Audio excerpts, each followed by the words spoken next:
Network News. Prioridad ng LGU Gensan na igugol ang 100 million pesos na halaga na ibinigay ng nasyonal na gobyerno para sa pagpapaayos at rehabilitasyon ng nasirang mga gusali, lalong-lalo na ang nasirang City Hall building ng Gensan matapos tumama ang 7.8 magnitude na lindol noong Lunes, Hunyo 8. Ito ang sinabi ni General Santos City Mayor Lorely G. Pacquiao matapos maaprubahan ni Pangulong Bongbong Marcos at personal na ibinigay sa kanya ang halaga para sa syudad. Ayon sa LGU Gensan, nagagamitin ang nasabing pondo sa mga pasilidad para mas mabilis maibalik sa normal na operasyon ang mga opisina ng lokal na gobyerno ng lungsod.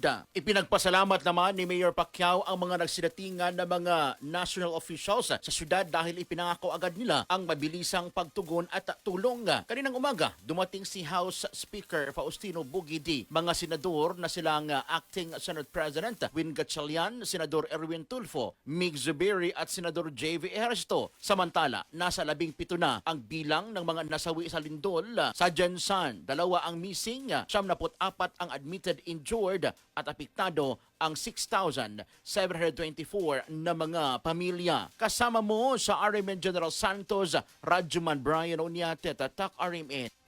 RMN Network News.